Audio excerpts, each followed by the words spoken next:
Hello दोस्तों, आप सभी का स्वागत है समसामयिक घटना चक्र के इस ऑनलाइन प्लेटफॉर्म पर। मैं मोहित आप सभी का हार्दिक स्वागत करता हूं आज अपने इस वीडियो में। आज अपने इस क्लास में हम लोग चर्चा करेंगे 29 जुलाई 2026 के महत्वपूर्ण करंट अफेयर, जो विभिन्न पत्र पत्रिकाओं से लिए गए आपके परीक्षा के दृष्टिकोण से important to the point current affair पर प्रतिदिन शाम को 7:30 बजे हम लोग क्लास में चर्चा करते हैं।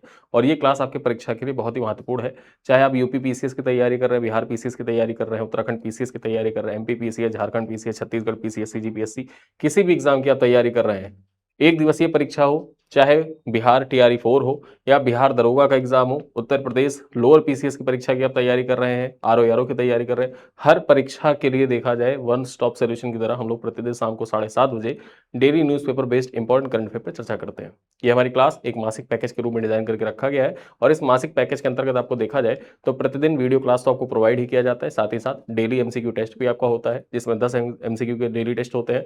साथ ही साथ आपको प्रिंटेबल पीडीएफ प्रोवाइड किया जाता है, क्लास पीपीटी प्रोवाइड की जाती है, जो हमारी पिक्टोरियल पीपीटी होती है वो प्रोवाइड की जाती है। महीने के एंड में आपको कंपाइल पीडीएफ प्रोवाइड किया जाता है और यूपी स्पेशल तथा बिहार स्पेशल की जो करंट अफेयर की क्लासेस चलती हैं उन करंट अफेयर की क्लासों का आपको पीडीएफ प्रोवाइड किया जाता है। तो ये सारी चीजें देखा जाए आपको प्रोवाइड किया जाता है मासिक पैकेज के अंतर्गत और इस मासिक पैकेज को आप आसानी से ज्वाइन कर सकते हैं। इस वीडियो को पिन कमेंट को चेक करेंगे तो आप हमारे मासिक पैकेज में एनरोल हो सकते हैं।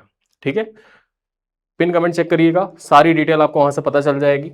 महज 25 रुपए में आप इस मासिक पैकेज को ज्वाइन कर सकते हैं और मासिक पैकेज ज्वाइन करने के बाद आपको करना सिर्फ इतना है कि वहीं पर जब आप लिंक पर नीचे पिन कमेंट को चेक करेंगे वहीं पर एक नंबर दिया हुआ है, ठीक है, उस पर आपको करना है कॉल। कॉल करने के बाद आपको व्हाट्सएप ग्रुप में ऐड कर दिया जाएगा और उसी व्हाट्सएप ग्रुप में सारी प्रिंटेबल पीडीएफ आपको प्रोवाइड की जाती है जिसको आप आसानी से प्रिंट कराकर पढ़ सकते हैं। चलिए एक एक कर खबरों पर चर्चा करते हैं जो आज की महत्वपूर्ण खबरें हैं। ठीक, यहां पर बात की जाए, सीरिया इजराइल सुरक्षा समझौते की पहल हुई है। ठीक है, यहां पर देखा जाए सीरिया और इजराइल के बीच में अब एक सुरक्षा समझौते की पहल सीरिया के द्वारा की जा रही है। सीरिया के जो राष्ट्रपति हैं अहमद अल शरा, अभी अभी तक कौन थे, यहां पर देखा जाए सीरिया में भी कू हुआ था और तख्ता पलट हुआ था, तो अहमद अल शरा ये बन गए सीरिया के नए राष्ट्रपति। बशर अल असद की जो सरकार थी वो गिर गई थी और यहाँ पर अहमद अल शरा जो थे ये नए राष्ट्रपति बने सीरिया के। इन्होंने इजराइल के साथ सुरक्षा समझौते की इच्छा जताई ताकि दोनों देशों के बीच शांति समझौता स्थापित हो सके। उन्होंने स्पष्ट किया कि यह समझौता गोलन हाइट्स पर सीरिया के दावे से समझौता किए बिना किया जाएगा, जिस पर इजराइल ने 1967 के 6 दिवसीय युद्ध के बाद कब्जा कर 1981 में विलय कर लिया था। यानी कि जो गोलन हाइट्स का एरिया है, ठीक है, गोलन हाइट्स का एरिया यहां पर देखा जाए किसका कब्जा है, इजराइल का कब्जा है। ठीक, तो ये आपको याद रखना है, गोलन हाइट्स किसका कब्जा है, ये सीरिया और इजराइल के बीच में विवादित है गोलन हाइट्स। ठीक है, और इस पर देखा जाए वर्तमान में इजराइल का कब्जा है। बशर अल असद का सॉरी अहमद अल शरा कह रहे हैं कि गोलन हाइट्स पे तो हम चर्चा ही नहीं करना चाहते, वो इजराइल के पास है ना, इजराइल रखे रहे उसको, हम उस पर नहीं चर्चा करेंगे, अन्य चीजों को लेकर हम शांति समझौता कर लेते हैं। यहां पर बात की जाए 2024 में बशर अल असद सरकार के पतन के बाद इजरायली सेना ने सीरिया के असैन्यकृत क्षेत्र एवं माउंट हरमोन के बीच सीरियाई हिस्से सहित कई रणनीतिक क्षेत्रों पर नियंत्रण कर लिया था। बात करें तो संयुक्त राष्ट्र महासचिव एंटोनियो गुटेरस ने सीरिया की यात्रा के दौरान उसकी संप्रभुता, स्वतंत्रता, एकता एवं क्षेत्रीय अखंडता के सम्मान का आह्वान किया था और उसी आह्वान के दौरान देखा जाए तो ये सुरक्षा समझौता जो सीरिया और इजराइल के बीच में है इसकी इच्छा अहमद अल शरा ने जताई है। ठीक है, अब यहाँ पर गोलन हाइट्स चर्चा में है, इसी वजह से देखा जाए ये पॉइंट्स आपके एग्जाम के लिए इंपॉर्टेंट हो जाता है, पीवाईक्यू में पूछा भी जाएगा सवाल। चलिए आगे देखते हैं। राम मंदिर चढ़ावा चोरी की जांच हेतु विशेष जांच दल का गठन किया गया है, यानी कि एसआईटी का गठन किया गया है। यहां पर देखा जाए, अब चर्चा कर लेते हैं जो इंपॉर्टेंट पॉइंट्स हैं, ये उत्तर प्रदेश स्पेशल के दृष्टिकोण से इंपॉर्टेंट भी हो जाता है। ठीक है, उत्तर प्रदेश सरकार ने अयोध्या स्थित राम मंदिर में कथित चढ़ावा चोरी की जांच के लिए पुलिस महानिरीक्षक किरण एस की अध्यक्षता में 4 सदस्यीय विशेष जांच दल यानी कि 4 सदस्यीय एसआईटी का गठन किया है, जिसकी अध्यक्षता कौन कर रहे हैं, यही पॉइंट इंपॉर्टेंट है। ठीक है, नाम क्या है, किरण एस। सुप्रीम कोर्ट ने एसआईटी में फॉरेंसिक ऑडिटर को 5वें सदस्य के रूप में शामिल करने तथा 2 सप्ताह के भीतर पहली स्थिति रिपोर्ट प्रस्तुत करने का निर्देश दिया है। यानी कि जो उत्तर प्रदेश सरकार है इसके द्वारा देखा जाए तो 4 सदस्यीय जांच दल गठित किया गया था, एसआईटी गठित की गई थी, उसमें सुप्रीम कोर्ट ने आदेश दिया कि एक फॉरेंसिक ऑडिटर को भी सम्मिलित किया जाए, 5वें सदस्य के रूप में फॉरेंसिक ऑडिटर को शामिल किया जाए। यहां पर बात करें तो एसआईटी का गठन 25 जुलाई 2026 को अधिसूचना के माध्यम से किया गया, जिसमें सोमेन वर्मा, डॉक्टर गौरव ग्रोवर, रितेश कुमार सिंह सदस्य के रूप में सम्मिलित है। अध्यक्षता कौन कर रहे हैं, अध्यक्षता कर रहे हैं किरण एस, ये नाम याद रखिएगा। चलिए आगे देखा जाए, न्यायालय ने जांच में पारदर्शिता, सुधारात्मक उपायों तथा श्रद्धालुओं के दान के उचित लेखा जोखा को सुनिश्चित करने पर बल दिया है। ठीक है, चलिए अगली खबर देखते हैं। चीन ने कृत्रिम सूर्य परियोजना के लिए विश्व के सबसे बड़े सुपर कंडक्टिंग फ्यूजन मैग्नेट तैयार किया है। ठीक है, अब एग्जाम में कैसे पूछा जा सकता है, देखो यहां पे विश्व का सबसे बड़ा जैसे आया ना, विश्व का सबसे बड़ा, विश्व का सबसे लंबा, विश्व का पहला, भारत का पहला, उत्तर प्रदेश का पहला, ये सारे पॉइंट आपके एग्जाम के लिए इंपॉर्टेंट हो जाते हैं। ठीक, तो इस दृष्टिकोण से देखें तो चीन ने कृत्रिम सूर्य परियोजना के लिए विश्व के सबसे बड़े सुपर कंडक्टिंग फ्यूजन मैग्नेट तैयार किया है। बात की जाए तो चीन ने 582 टन वजनी विश्व का सबसे बड़ा सुपर कंडक्टिंग फ्यूजन मैग्नेट विकसित किया है, जो परमाणु संलयन यानी कि फ्यूजन आधारित स्वच्छ एवं कार्बन मुक्त ऊर्जा उत्पादन के लिए प्रमुख घटक है। बात की जाए तो यह 21 मीटर लंबा, 12 मीटर चौड़ा डी आकार का चुंबक 10 करोड़ डिग्री सेल्सियस तापमान पर प्लाज्मा को नियंत्रित रखने में सहायक होगा। ठीक है, इसका आकार किस प्रकार का है, इसका आकार डी प्रकार का है, ये डी टाइप में बना हुआ, यहां पर इमेज आपको दर्शाई भी गई है, इसी तरीके से ये बना है। ठीक है, चीन का लक्ष्य 2030 तक बड़े पैमाने पर संलयन ऊर्जा उत्पादन शुरू करना है, जबकि 2027 के अंत तक बर्निंग प्लाज्मा एक्सपेरिमेंट पूरा करने की उम्मीद भी है। ठीक है, जो बर्निंग प्लाज्मा एक्सपेरिमेंट था इसको 2027 के अंत तक चीन पूरा कर लेगा, और 2030 तक चीन ने लक्ष्य निर्धारित किया है कि जो संलयन ऊर्जा है उसका उत्पादन शुरू कर दिया जाए। बात की जाए तो फ्रांस स्थित इंटरनेशनल थर्मोन्यूक्लियर एक्सपेरिमेंटल रिएक्टर परियोजना में भारत सहित 7 साझेदार देश सम्मिलित है, और इसमें क्रायोस्टेट भारत द्वारा निर्मित किया जा रहा है। यहां पर देखा जाए कुछ जिस प्रकार से चीन अपनी प्रयोग को आगे बढ़ा रहा है, उसी प्रकार से देखा जाए तो यहां पर फ्रांस स्थित इंटरनेशनल थर्मोन्यूक्लियर एक्सपेरिमेंटल रिएक्टर परियोजना में भारत भी सम्मिलित है। भारत सहित 7 साझेदार देश हैं, और जो 7 साझेदार देश हैं उनमें भारत का क्या रोल है, भारत का रोल यह है कि क्रायोस्टेट भारत के द्वारा निर्मित किया जा रहा है। ठीक है, तो ये पॉइंट आपके एग्जाम के लिए इंपॉर्टेंट है। विश्व का सबसे बड़ा सुपर कंडक्टिंग फ्यूजन मैग्नेट किसके द्वारा तैयार किया गया है, या कहां पर तैयार किया जा रहा है, तो चीन में तैयार किया जा रहा है। ठीक, कृत्रिम सूर्य, बेसिकली देखा जाए जो कृत्रिम सूर्य की परिकल्पना है वो चीन में 2-3 सालों से चर्चा में रही है कि सूर्य अपना मतलब चीन अपना सूर्य बना रहा है। चीन ने सौर ऊर्जा जो होती है उसका सब्स्टिट्यूट खोज लिया है, ऐसी खबरें पिछले 2-3 सालों से आप पढ़ते आ रहे होंगे। तो उसी में देखा जाए एक घटना घटित हुई है सुपर कंडक्टिंग फ्यूजन मैग्नेट के बारे में, आपके एग्जाम के लिए इंपॉर्टेंट है। चलिए देखते हैं, एप्पल बनी दुनिया की सबसे मूल्यवान सूचीबद्ध कंपनी। यहां पर देखा जाए हुआ क्या था, आज से लगभग 4 महीने पहले एनवीडिया जो थी, एनवीडिया ने एप्पल को पीछे छोड़ दिया था, लेकिन अब वापस से देखा जाए एप्पल जो है ये दुनिया की सबसे मूल्यवान सूचीबद्ध कंपनी बन गई है। बात की जाए एप्पल ने एआई चिप निर्माता एनवीडिया को पीछे छोड़ते हुए पुनः विश्व की सबसे मूल्यवान सूचीबद्ध कंपनी का स्थान प्राप्त कर लिया है। एप्पल का बाजार पूंजीकरण लगभग 474.4 लाख करोड़ तथा एनवीडिया का लगभग 457.15 लाख करोड़ रुपए रहा। बात की जाए तो एनवीडिया के शेयर में गिरावट का प्रमुख कारण ओपन एआई के डेटा सेंटर परियोजना हेतु लगभग 24 लाख करोड़ की गारंटी से जुड़े वित्तीय जोखिमों की चिंता रही। वहीं पर बात करें तो एप्पल ने ऑन डिवाइस एआई तथा प्राइवेट क्लाउड कंप्यूटिंग रणनीति अपनाकर एआई अवसंरचना पर पूंजीगत व्यय सीमित रखा, जिससे निवेशकों का भरोसा और भी ज्यादा एप्पल पर बढ़ा है। ठीक है, जैसा कि आप ऐड वगैरह देखते हैं ना कि जो खुद का उसका प्राइवेट क्लाउड है और ऑन डिवाइस एआई। अब ये जो ऑन डिवाइस एआई है बेसिकली देखा जाए तो जो एप्पल है, एप्पल के अब जो फोन आएंगे उनमें ऑन डिवाइस एआई होगा, साथ ही साथ जो सिक्योरिटी है, ठीक है, फोन की सिक्योरिटी है वो और ज्यादा सिक्योर होगी। और इसी वजह से देखा जाए जब फोन सिक्योर होता है तो निवेशक जो होते हैं उस पे मतलब कंपनी पे ज्यादा भरोसा करते हैं, और उसी भरोसे के कारण देखा जाए एप्पल जो है ये फिर से वापस से देखा जाए दुनिया की सबसे मूल्यवान सूचीबद्ध कंपनी बन गई है। परीक्षा में सवाल ऐसे आए हुए हैं कि दुनिया की सबसे मूल्यवान कंपनी कौन सी है, सबसे देखा जाए 4 ट्रिलियन का मार्केट कैप पार करने वाली कंपनी कौन है, ऐसा सवाल अगर आपसे पूछा जाए तो 4 ट्रिलियन के मार्केट कैप प्राप्त करने वाली पहली कंपनी कौन सी थी, वो एनवीडिया थी, और उसके बाद देखा जाए एप्पल बनी थी। ठीक है, लेकिन अब वापस से एप्पल सबसे मूल्यवान सूचीबद्ध कंपनी बन गई है। अगली खबर चर्चा करें तो प्लास्टिनेशन तकनीकी के जनक डॉक्टर गुंटर वॉन हेंगसेंग का निधन हो गया है। ठीक है, यहां पर देखा जाए डॉक्टर गुंटर वॉन का निधन हो गया है, ये प्लास्टिनेशन तकनीकी के जनक माने जाते हैं। बात की जाए तो जर्मनी के प्रसिद्ध शरीर रचना विज्ञान, ठीक है, जर्मनी के प्रसिद्ध शरीर रचना वैज्ञानिक डॉक्टर गुंटार वॉन हेंगेस का 24 जुलाई 2026 को 81 वर्ष की आयु में निधन हो गया। उन्होंने 1977 में प्लास्टिनेशन तकनीकी का आविष्कार किया, जिसमें जैविक ऊतकों को विशेष पॉलीमर से संरक्षित कर लंबे समय तक सुरक्षित रखा जाता है।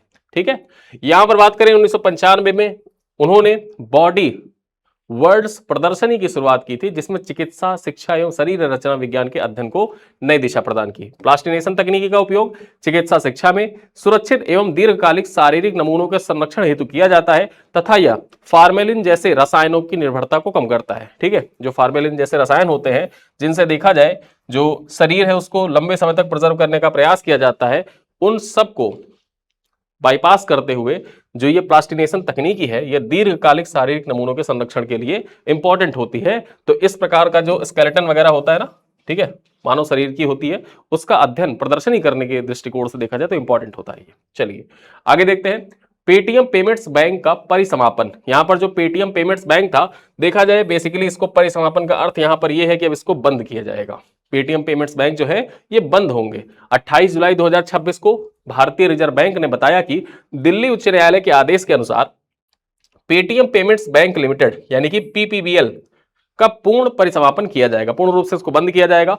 न्यायालय ने भारतीय स्टेट बैंक के पूर्व मुख्य महाप्रबंधक गिरी कुमार एम नायर को बैंक का आधिकारिक परिसमापक नियुक्त किया है।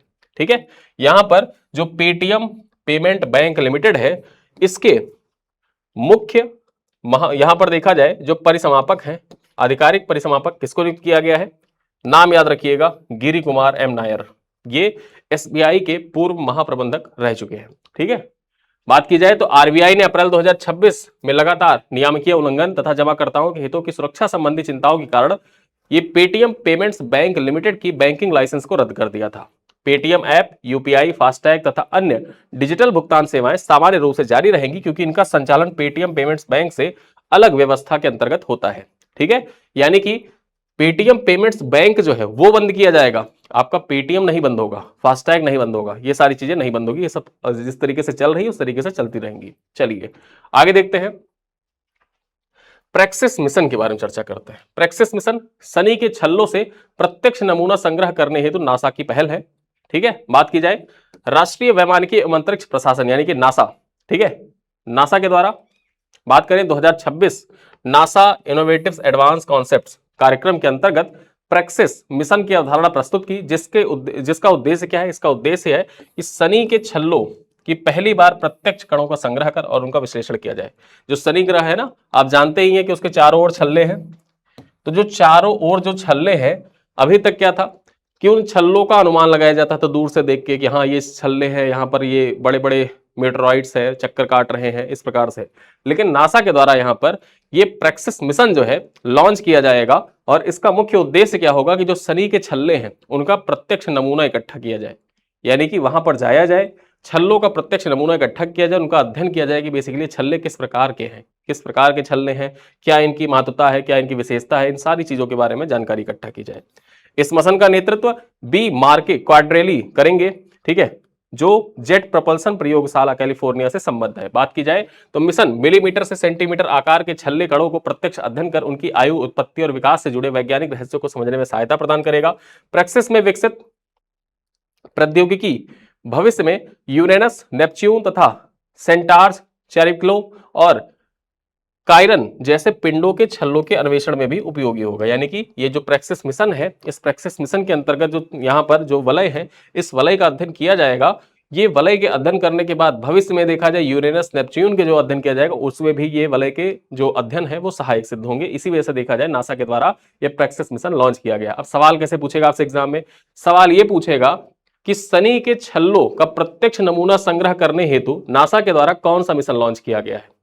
ठीक, 4 ऑप्शन रहेगा, उसमें से आपको चुनना है प्रेक्सिस मिशन। ठीक है, चलिए आगे चर्चा करते हैं। यूनेस्को विश्व धरोहर सूची में माउंट ओलंपस और डी डे लैंडिंग बीच को सम्मिलित किया गया है।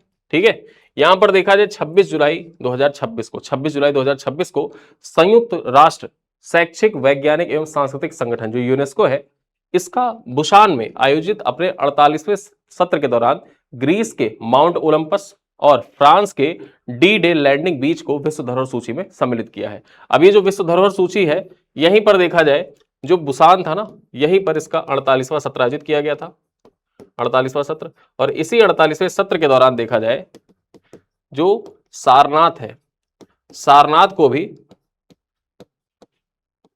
विश्व धरोहर सूची, विश्व धरोहर सूची में शामिल किया गया था। ठीक है, और सारनाथ जो है यहां पर बात करें तो ये 45वां विश्व धरोहर स्थल है भारत का, विश्व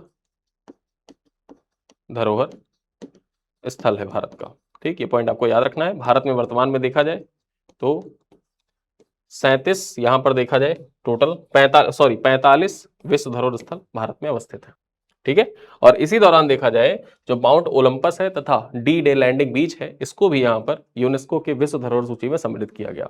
बात की जाए तो 2918 मीटर ऊंचे माउंट ओलंपस को उसके पौराणिक महत्व एवं जैव विविधता के कारण मिश्रित सांस्कृतिक प्राकृतिक धरोहर के रूप में मान्यता मिली है।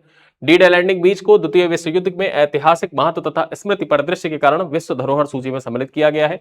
अंतरराष्ट्रीय स्मारक एवं स्थल परिषद ने पर्यटन, जलवायु परिवर्तन एवं विकास संबंधी दबावों को देखते हुए नॉर्मैंडी स्थलों को सुदृढ़ निगरानी की आवश्यकता पर भी बल दिया है। ठीक है, इसी दौरान देखा जाए जो बुसान था, बुसान में आयोजित जो 48वां सत्र था, उसी दौरान यहां पर जो अंतरराष्ट्रीय स्मारक एवं स्थल परिषद है, इसने कहा जो नॉर्मैंडी स्थल है ना, उन नॉर्मैंडी स्थलों की सुदृढ़ निगरानी की जाए। अगर निगरानी नहीं की जाती है तो पर्यटन, जलवायु परिवर्तन और विकास संबंधी दबावों के कारण वो स्थल पूरी तरीके से नष्ट हो जाएगा।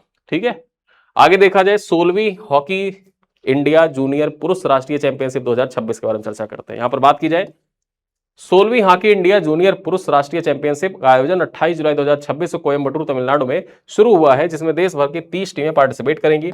प्रतियोगिता division a, division b, division c के प्रारूप में आयोजित किया जा रहा है, जिससे टीमों के प्रदर्शन के आधार पर प्रमोशन और रेगुलेशन की व्यवस्था सुदृढ़ होगी। ठीक है, यहां पर देखा जाए तो यह प्रतियोगिता जूनियर खिलाड़ियों को राष्ट्रीय स्तर पर अपनी प्रतिभा प्रदर्शित करने तथा उच्च स्तर की प्रतिस्पर्धा के अनुभव प्राप्त करने की महत्वपूर्ण मंच प्रदान करता है। डिवीजन ए में शीर्ष रैंकिंग वाली टीमें भाग लेती हैं, जबकि डिवीजन बी में, डिवीजन सी में जो टीमें बेहतर प्रदर्शन करती हैं वो देखा जाए उच्च डिवीजन में स्थान प्राप्त कर सकती हैं।